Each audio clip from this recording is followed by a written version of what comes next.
It's theairnetwork.net. It is Greg Banks in the studio tonight live with John Harris of the John Harris Podcast. Thought I better grab him before he heads out to getting busy this week, of course, with the championships in the NFC and the AFC. More likely, if you've never met John Harris, he is a sports journalist or columnist, if you will, nationally known. Not only that, but he joins Ike Taylor from time to time on the Ike Taylor Show. And, John, I want to welcome you in. It's been a while since I've talked to you, but, boy, this is a very important week for those Pittsburgh Steelers fans in my area, man. It's enormous, and it was so much. The game was such a great buildup for the game, and then you have all the off the field shenanigans. Yeah, exactly. That have taken place this week that brings even much more focus and attention. A lot of it unwanted attention on the Steelers' part. Exactly. Which is really going to make this the game to watch on Sunday. And the Steelers are taking on the New England Patriots for the AFC Championship game, and we'll talk about that a little bit before we get into the NFC. But let's talk about some of the off-field antics that occurred over the weekend after that Kansas City game, the thing with AB and, of course, live Facebook. Now, you've been in a lot of locker rooms over the course of your career, which has spanned a couple of decades, a few decades, and we're not going to tell any lies, but it's been a while. You've been in the business. You've been around the Steelers. You know, now, what generally is the rule, first of all, for those people who are just generally Pittsburgh Steelers fans? Is there a kind of a cooling-off period before you can go into those locker rooms and do anything stupid or, just go into locker rooms? Yeah, generally 10-minute cooling off period for the media. Okay. And after that, the locker room is supposed to be open, and the assembled men, whoever chooses to, whoever is credentialed, can go into the locker room after the game. Mm-hmm. Generally, what they do is Mike Tomlin, the coach, will have a separate press conference generally before that, and then when he's done, the locker rooms will be open. And players like Ben Roethlisberger, he'll have his own little, if they don't bring him out to the podium, if there's a podium set up, I know at home games, they might do it. They'll have their own little press conference in front of his locker where a lot of the media will gather. So he'll do it a little bit separately. But everybody else is pretty much fair game. If they're there and available, they can be asked questions and they can answer them if they choose. Mm-hmm. And of course, Sunday night, after the Steelers' victory over Kansas City, the media, in some ways, I don't know if the media was. They were there. They were not in there yet. They weren't in the locker room yet. They were getting ready to go in there, right. And they were outside. They were waiting, and this was the time that Mike Tomlin used to bond with his players and to curse a little bit and mm-hmm. and talk about a job well done and looking ahead to the AFC Championship game at New England. And that was where he threw in some expletives describing the Patriots and, hey, we got to go up there and mm-hmm. and they've already had a day off, and we got to go up there and play those you-know-whats. Yeah.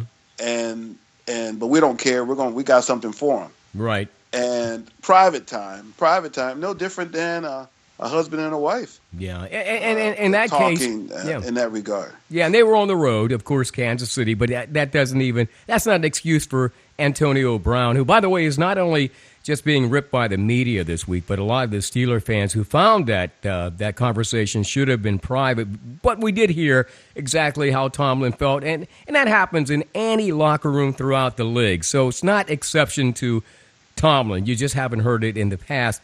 Let me get back to AB real quick in just doing that. In the age of social media, obviously he was clowning around. He went live on Facebook, and I don't even think he knew that Tomlin was talking, to be quite honest. You could barely hear him in the background, but you could hear him.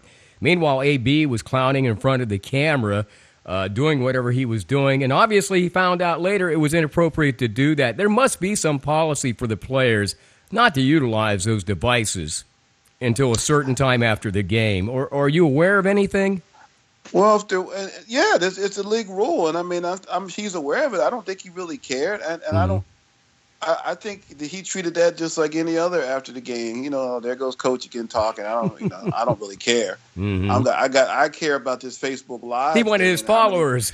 How many followers I get? Because now there's been reports. I think Wall Street Journal that he is one of other several players at NFL maybe and other sports as well who basically before the season started are getting paid to do this. Okay. So to think for the guy that's got a multi-million-dollar contract like he does, who supposedly is in negotiations for a new contract with the Steelers, how much money are they paying you with Facebook Live, dude? It's monetized then. To where it's that important that you get these followers after the game, after a special playoff win, and your coach is talking, and you're not listening, because clearly if you were listening to him, there's no way you would have had it on. Because you heard him, you say, no, I better just chill out until coach finishes. Then I can do this. But he wasn't listening. He was into, hey, look at me. Hey, we won this game. And my followers, hey, I'm going to let y'all check this out. We're in the locker room here. And that was the funny thing. It was like, Tomlin was literally in the background of this. So he was. And he's laughing and preening and clowning. And it just shows how just totally removed from that team at that moment that he was. And I do believe, if you look at some of the comments that came out, initially, of course, everybody supported AB and, hey, he's a great guy and just not going to do anything. Right. But then slowly the quotes started seeping out. Ben Roethlisberger, Greg Warren, a veteran long snapper, where people indicated they didn't like it. And it did violate the locker room privacy. And then Mike Tomlin, of course, came out and ran, and really tore into Antonio Brown, and to the point where the most significant thing that I thought that he said was that there's a whole lot of talented guys around the league who go from team to team. I hope that's not him. Now, I don't know if that was just a lot of talk. I don't know if that's going to be used in negotiations, because think about it. It could be. The Steelers are a team that traditionally do not pay the huge. I didn't think they were going to do it anyway. I never thought that the Steelers would make Antonio Brown the highest paid receiver in the NFL. But when you look at it now, and there have been other incidents, whether it was just getting penalties after scoring touchdowns and for celebrating and being told to stop doing it and not stopping to do it, to even last year when Ben Roethlisberger was hurt and Landry Jones would play, and how he would be demonstrative and reacting and basically stomping his feet when he didn't get the ball. Exactly. And again, people kind of just, Mike Tomlin included, and starting with Mike Tomlin because he's the coach, and he sets it. He sets the precedent for the team. Let me ask you this, AB, going back to Dancing with the Stars. Okay. Now, a lot of people nationally have no idea of Antonio Brown. I mean, obviously, he did well on the field, and he picked up a lot of momentum over the years. Now he's basically got a lot of followers on social media, whether it's Twitter or perhaps now it's Facebook.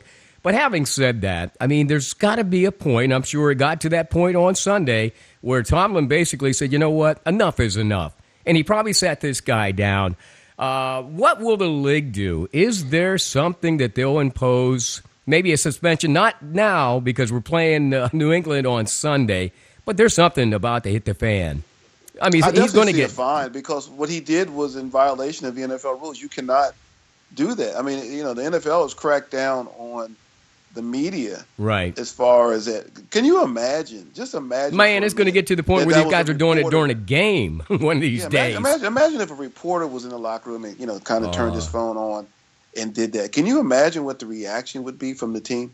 Oh yeah, there'd be instant now, lawsuit. How dare you come in here? We provide you with this access, and you're going to, reveal to the world what we do and say. Hey, I watched Joe Paterno throw guys out of his locker room years ago. You know what I'm saying? So I'm sure it'll follow suit in the NFL as well.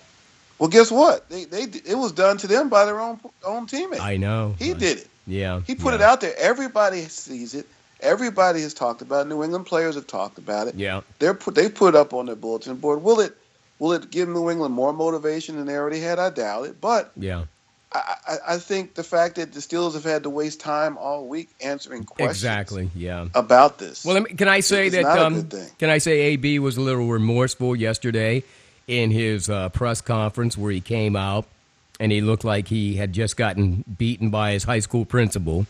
And he said that he was very sorry. And that's what he's supposed to say. But really, though, how remorseful is he if you look at the fact that he was an hour late for his press conference? Yeah. And Why was he an hour late for his press conference? Because he was getting a haircut. That's fine. But no, it's not fine. No. Because he posted it on Snapchat. Yeah. He posted it. I'm getting a haircut. Is it hard for you to understand what's going on today? Are you kidding me? I mean, Tomlin probably doesn't. Well, I think he does tweet because his kids got him into that maybe a couple years ago, but it's not like he does that all the time. No. Now, in this day and age, John Harris, by the way, on the John Harris podcast, Greg Banks, of course, in the studio, and John, like in his studio. But can I ask you this now, in light of Donald Trump, who will be our next president tomorrow as we record our program tonight, you think now this is just getting out of hand, where everybody has this feeling to go social media live or tweet or... I mean, and then if you see the president doing it, don't you think everybody is beginning to think, well, it must be okay then, because he does it, and AB just used a different... Greg, I think that's where your leadership comes in. And I covered the Steelers for 5 years. Right. And I can almost tell you with no hesitation that something like that would not... Now, of course, social media was not the same as it was then, but...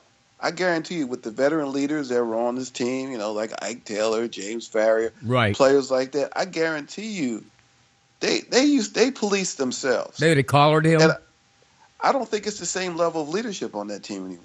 Yeah. And this is the Steelers' first appearance in an AFC Championship game since 2010 season when they beat the Jets, right, and lost to Green Bay in the Super Bowl. I just think that the game has changed. I think the leadership of the Steelers has changed. I mean, I think that's why maybe you're seeing Mike Tomlin more, because back then the veterans kind of ran and policed themselves. And they patrolled it. Let me ask you that. We talked about that briefly as we head into this week against New England for the AFC Championship. We're one game away from the Super Bowl. We've not even really seen this since, the late 2000, okay? But having said that, here we are. It is a Thursday night. Friday comes Saturday. They'll be ready to play Sunday. Is there leadership in that locker room? You said there. I remember James Farrior. I remember some of those guys. I remember Hines Ward. I remember the vets would stand up and probably take these young guys to the side and say, hey, listen, cut out the crap. Is there anybody willing to do that now in this day and age? I mean, Harrison, obviously he's a hell of a leader on the field. But when it comes to locker room, that's a different situation, correct? It's just a total different. I mean, Joey Porter, who, bless his heart, he had enough of his own problems. Yeah, he was one of those. He was one of those leaders. He was a leader that I remember went into to Bill Cowher, who was the coach at that time, and Chad Scott was the starting cornerback, and this was the year after the Steelers were just torched. The secondary was just torched by Tom Brady in the AFC Championship game. That's the team that went 15-1 and got knocked off by the Patriots at home at Heinz Field. I remember that game. And Joey Porter, who was one of the captains at the time, I think James Farrior was also with him, went in to speak with Bill Cowher. And basically, as one of the leaders on that team, told Bill Cowher, it's time to make a change. It's time to bring this young buck, Ike Taylor, in the starting lineup. That's how it's a true story. Really? I wrote that story, yeah. But that was the leadership then. Those guys ran. I mean, I remember Joey Porter.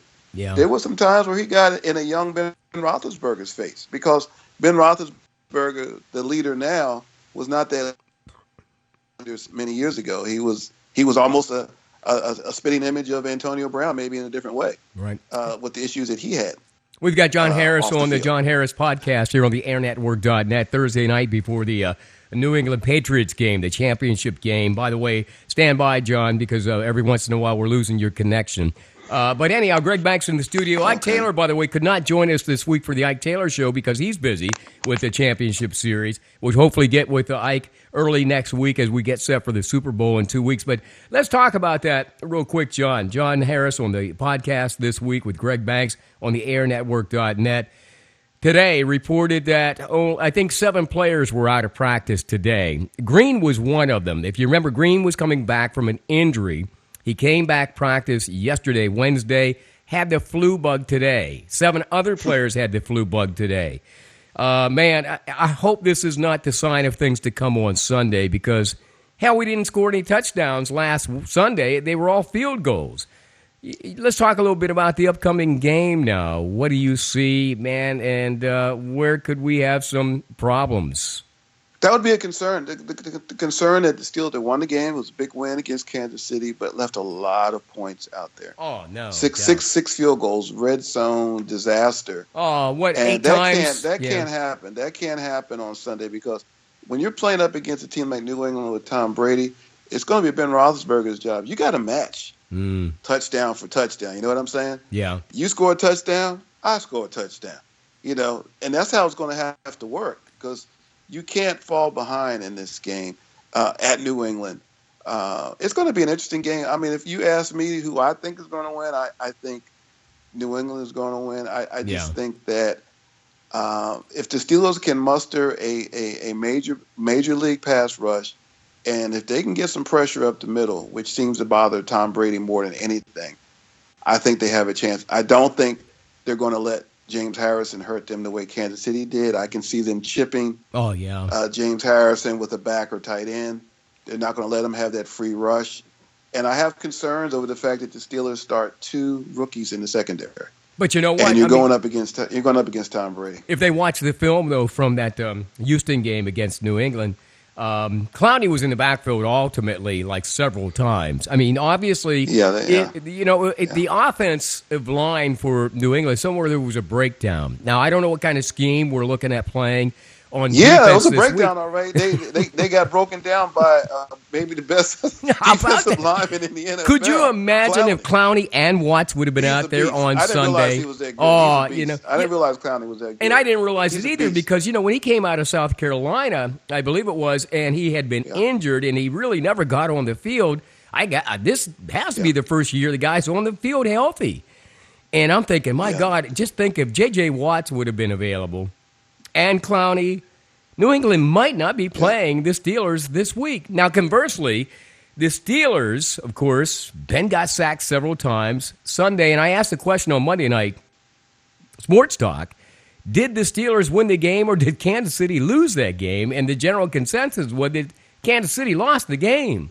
So the Steelers are kind of lucky to be there as well. So I guess the prediction is right now, in most of our minds, we hope that the Steelers win on Sunday. But the reality is, if they don't bring their A game, and like you said, it's going to be a battle. It's going to be punch for punch. And if it doesn't happen that way, well, unfortunately, it'll be like too little, too late.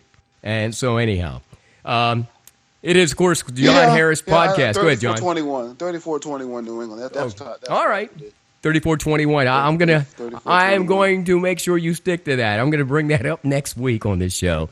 John Harris podcast here on the airnetwork.net. Hey, listen, in that other game, the NFC Championship, surprise, surprise, Matty Ice, man, he had a hell of a game. Not only that, but that's the first time I got a chance to see the dude like all season, and he's everything that they said he was and more. And then Aaron Rodgers just seems to be getting better with age. How do you see that matchup coming up? I'm going to go with the hot hand. Green Bay, Aaron Rodgers.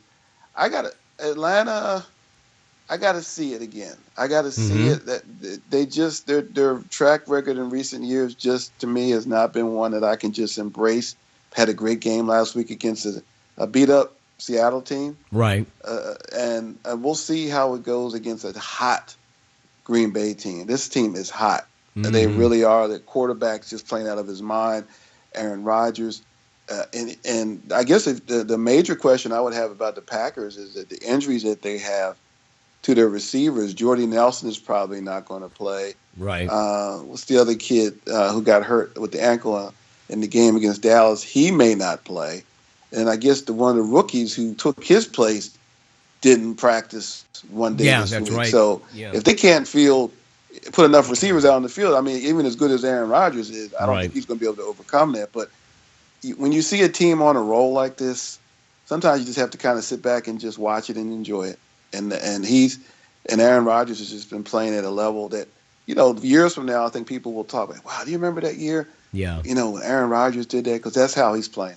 How disappointed would the NFL and Goodell be if it just turns out Atlanta versus New England in the Super Bowl? That's an ugly one. That's what I'm saying. What kind of ratings can we expect in that game if in reality, because we were kind of expecting, not everybody, but Dallas, we were kind of expecting they would be there. They're not going to be there now. If this matchup comes down to the point where it is Atlanta and New England, my God, hand Brady the trophy already and get embarrassed. Roger Goodell. That would not be an appealing game. It's just, I mean, as good as Atlanta is and Matty Ice and all that, yeah, I just don't see you're going up. The whole storyline would be about New England and Brady and Belichick. Yeah. And by the way, Atlanta is the opponent. Yeah, how about that? Yeah. Oh my God. It'll be interesting to see how this works out this weekend. John Harris Podcast, by the way, here every week on the airnetwork.net. John, tell us a little bit about some of the guests that you've just had on recently and some of the guests that you hope to get on your podcast in the next few weeks. Well, I mean, Andy Benoit with SI.com, the Monday Morning Quarterback, has been, a great addition to the podcast. Andy covers the NFL for the website, SI.com. Mm-hmm. A great, one of the best at film study. Makes a lot of his predictions and observations and analysis off of the film study, and he basically studies it the way the teams do, and really provides great insight. He's a great friend of the show. We've known him for several years, and we hope to continue to have Andy come on. Right. Dave T. Thomas, the scouting guru, basically the guy when it comes to scouting for drafts. We're hoping to have him come aboard as part of the team. He's based in St. Louis. Mm-hmm. Has been started out at age 16 with the Oakland Raiders when Al Davis was a pup, and basically no one knows more about the scouting industry. Basically, is not used to write for and work for most of the NFL teams. Now he picks and chooses. And I wish we had been able to get with Dave recently, but he's been really busy and tied up. Yeah. Because he's done a lot of work with New England. What he'll do is he will actually go and visit with teams. Yeah. And they will tell him specific things that they're looking for as far as players in the draft, or they'll ask him to analyze the team. So I don't know if anyone would have been able to break down New England or just a New England Steelers game any better than Dave T. Thomas was. But he's also a great friend of ours, and we're hoping to have him on, switching over to basketball. Yeah. Dave Herron. Oh, yeah. You had him on your podcast recently, Dave Herron. Yeah. Yeah, the author of the Tendex rating system, the best rating system, in my opinion, for basketball, college or pro. And we're gonna have Dave on as well. Hopefully, maybe as soon as next week, or coming up pretty soon after that. Mm-hmm. And we started off with Dave. The first time we had him on, we talked about the NBA. But I think the next time we have him on, we're going to talk about college basketball as we're into the new year, and look at some of the top teams and some of the top players and what to look for. Maybe even try to start coming up with some Final Four predictions even this early, and also some who to look for in the upcoming draft. That's what I'm more interested in. I want to see what's happening in the NBA draft as well as college football draft. I was thinking about Deshaun Watson, is it? The quarterback. Deshaun Watson. Yeah. How high will he go? And can he avoid getting picked by Cleveland Browns? Which would be a disaster. So for his sake. Yeah, I do too. Honest to God. Hey, but I guess you'll be checking out that Steeler game coming up on Sunday, right? Can't wait. All right, man. Hey, well, the best of luck to the Steelers. Meanwhile, John Harris of the John Harris Podcast. Thank you, John. We'll do this again. Maybe I ought to take over and be your host. And you can be the guest. What do you think? There you go. Sounds good to me, man. It'll work out. All right. Hey, well, have a great weekend, everybody. Thanks for listening to the John Harris Podcast here on the AirNetwork.net. We'll do it again next week. Meanwhile, don't forget, Ike Taylor will join us again next week on the Ike Taylor Show. It's all happening here on the AirNetwork.net. Go Steelers!